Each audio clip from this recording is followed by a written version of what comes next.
Welcome to this masterclass session. Today, we're diving deep into an absolutely high-stakes area of the Cambridge AS and A-level accounting syllabus.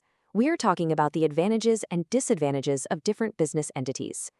Now, if you are aiming for that top-tier mark, if you want that A star, understanding the mechanics of business structures, like the massive leap from a simple sole trader to a complex limited company, well, it isn't just about reading a textbook. It's about learning to think exactly like an examiner. In this explainer, we're going to break down complex entity questions, we'll master your time allocation, and we are going to deploy critical thinking strategies that will completely transform your approach from the ground up.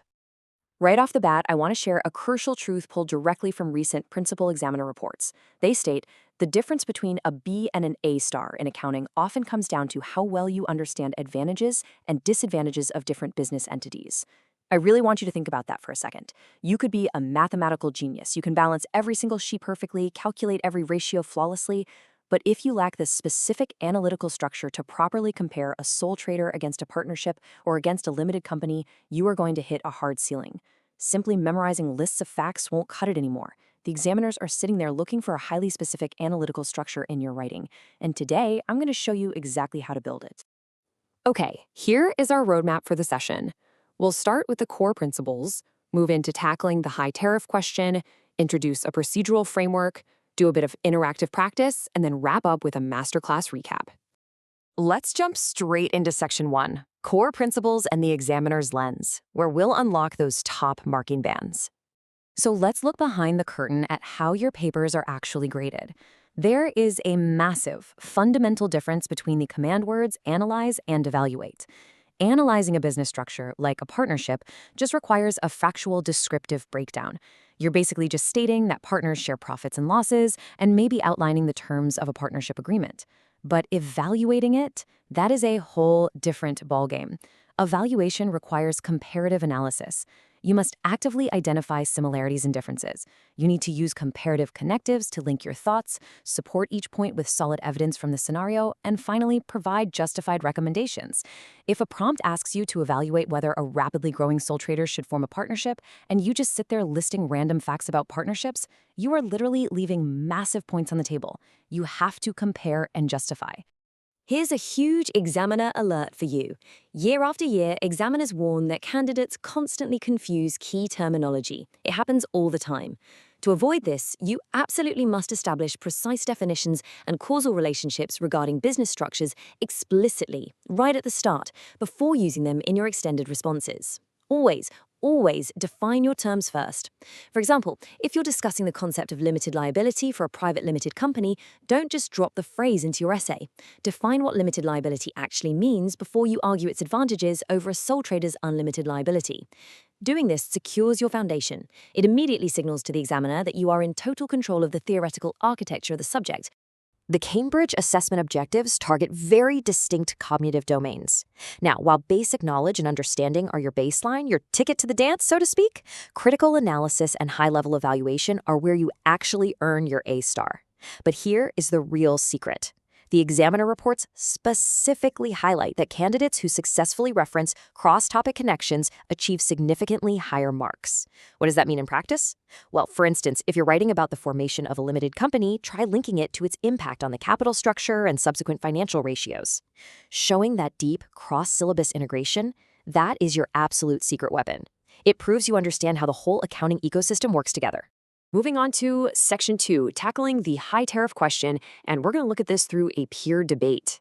Let's imagine two scholars. We'll call them Alex and Sam. They are staring down a brutally complex 15-mark high tariff essay question, asking whether a successful partnership should convert into a public limited company. Now, Alex is highly technical. His approach is entirely factual. He goes in and perfectly defines a PLC's share capital, he nails the formulas, and his accounts are spotless. But his common pitfall? He entirely misses the open-ended evaluation. He describes the entity perfectly, but he doesn't evaluate the strategic move. Sam, on the other hand, is a creative, big-picture thinker. His approach is very conceptual. He writes a passionate argument about why a PLC is better for raising massive funds for expansion. But Sam lacks structural precision. He doesn't use the precise terminology, and his time management completely falls apart because he's rambling. Here is the takeaway. to unlock the very top-tier marks, the AO1, AO2, and AO3 bands. You cannot just be Alex, and you cannot just be Sam. You need Alex's rigid technical precision on business entities combined seamlessly with Sam's broader evaluative context. Let's just pause right here before we hit a major roadblock. Mastering these specific strategies, really understanding the intricate, hidden nuances of business entities, requires consistent, guided practice, which is exactly why resources like Ace the Exam IGCSE provide ongoing, specialized support. Regular exposure to these kinds of Cambridge breakthrough strategies is what builds the mental muscle memory you need for the exam room. Becoming an A-star student requires a consistent, long-term strategy.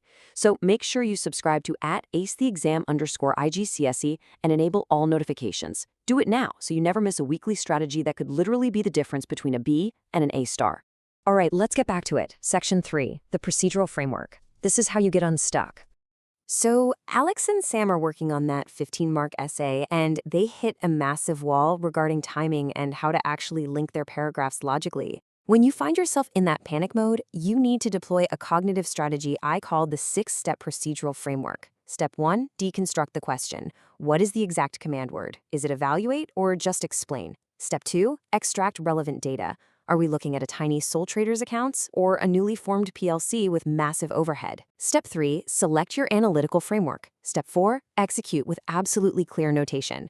Step 5, verify your results quickly. And Step 6, present everything with the correct formal terminology. Following these 6 steps chronologically forces structural precision into your brain. It acts as a safety net, transitioning what could be a mediocre, rambling paragraph about business structures into a flawless, logically sound response. And executing that framework brings us to a concept that should be permanently burned into your memory. You need a relentless 100% focus on the method mark. Examiners award marks for your proven logical process, not just for stumbling into the final correct result.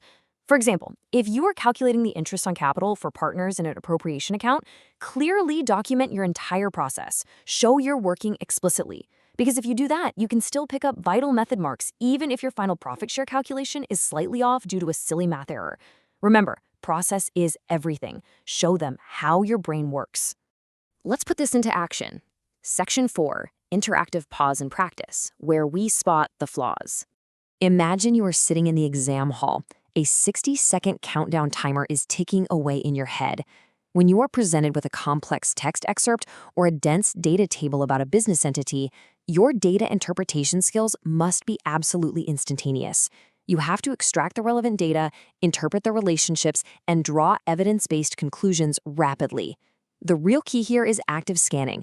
You should be aggressively hunting for similarities and differences between the entities presented in the source text. For example, instantly spotting the exact capital contribution disparities between two partners or identifying the exact moment a business scaled beyond a sole trader's capacity.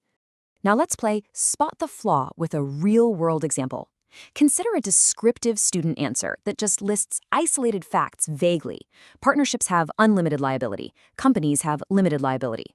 Okay, true, but that earns incredibly low marks. It's just a list. Now compare that to an evaluative A-star student answer. Whereas a partnership exposes owners to unlimited liability, severely restricting external expansion, a limited company protects personal assets, making it significantly more suitable for the rapid growth phase mentioned in the scenario. Do you see the difference there? The evaluative answer effortlessly avoids examiner traps by building a logical argument. It uses comparative connectives like whereas, and it directly links the theoretical fact back to the specific context of the prompt. To make sure you don't fall into those traps, let's solidify this with the top 3 principal examiner warnings. Number 1, answers are often way too vague. Examiners demand highly specific details. Don't just generically write, "It's easier for a PLC to raise capital." You need to explain exactly why issuing shares to the public achieves this liquidity. Number 2, students frequently forget strict conventions for format and presentation. Proper headings, the correct terminology, and clear annotations are simply non-negotiable. And number 3, which is the biggest killer, answers fail to apply to the specific context given. If the exam scenario is about a local family bakery turning into a national franchise, your evaluation of converting from a sole trader to a limited company must specifically reference the realities of baking equipment, franchising costs, and scaling a food business. Context is king. Let's bring it all together. Section 5, Masterclass Recap, and the final strategy. Here are your 3 core, memorable pillars to take into the exam room. First, the 3-step question scan. Before you write a single word, always highlight the command word, identify the exact content knowledge required, and pinpoint the hidden constraints in the scenario.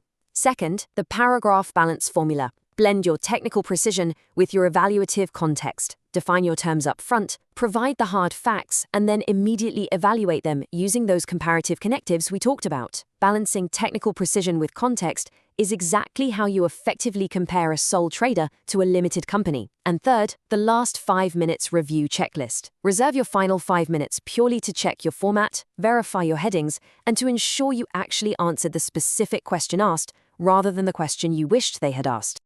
Crushing Cambridge exams requires a consistent, rigorous, and unrelenting strategy. You can't just study hard, you have to study smart.